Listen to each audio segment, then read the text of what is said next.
Critical Role Recap Season 2, Episode 46. So last week, the Mighty Nein managed to find themselves in some sort of 100-room mage mansion thing.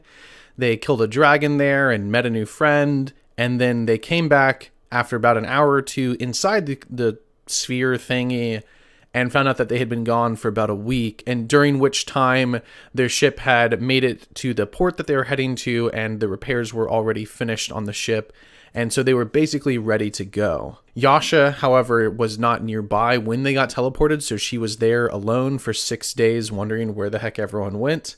And then when they got back, Ashley was actually here this episode, so we did finally have some more character development of Yasha, and we got a bunch of her backstory that was revealed by her during this episode, and she also had her own little barbarian combat with some sort of lightning entity thing that definitely had to do with her thunder god. Before that happened, they spent a little bit of time on this island where their repairs had been made. They basically just kind of bought some food and a couple of items, got a little bit of incense for Caleb, and kind of just dicked around for a bit and drank some alcohol. This episode was mostly just kind of character development.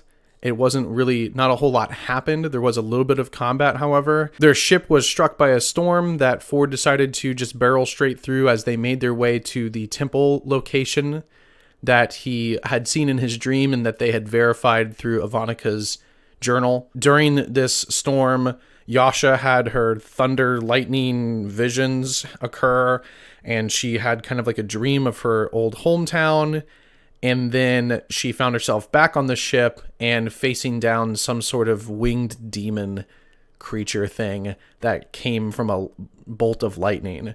The other Mighty Nein saw her fighting this thing, but all they saw was like a ball of lightning, whereas Yasha was facing off against a winged creature that she could actually see. She did narrowly manage to defeat it, and then it just kind of disappeared, and that was about it. Yeah, we don't really know what happened there, but we're definitely kind of angling towards a Yasha arc is coming up, as Ford's arc does seem to be wrapping up for the time being. After that bout of combat, and they managed to make their way through the storm, they arrived at the location where Ford believed the temple would be, and they went ahead and sent Frumpkin down back in octopus form. And down there, Frumpkin found a sunken temple as well as a ship at the bottom of the ocean. So Ford cast water breathing on the entire crew of the Mighty Nein, and they all jumped down into the ocean. As they made their way down stealthily, they did come upon some sort of mutated humanoids that were now like kind of fish people. It seems similar to the other temple where there were people that were kind of snake people. They got into a bout of combat with 5 of these fishy dude things and took them apart really easily. They killed them mostly before the guys even got to melee range. The fish guys seemed to be pretty much a non-issue for them. And then they continued on their way and made their way to this temple, to the entrance of it, where they saw 3 crab-like people with like carapace armor and crab legs and snappy claws.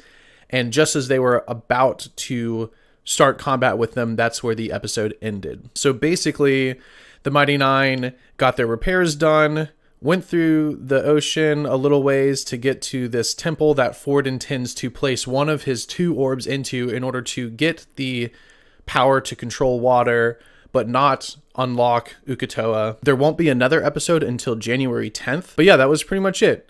Ford is planning to get this water power and then just keep the last gem inside of himself forever, is his current plan, to prevent anyone from unlocking Uk'otoa, but also to make sure that he does have this power that Ivanika had. So yeah, we'll see what happens on January 10th. Thank you for watching, and I will see you next time.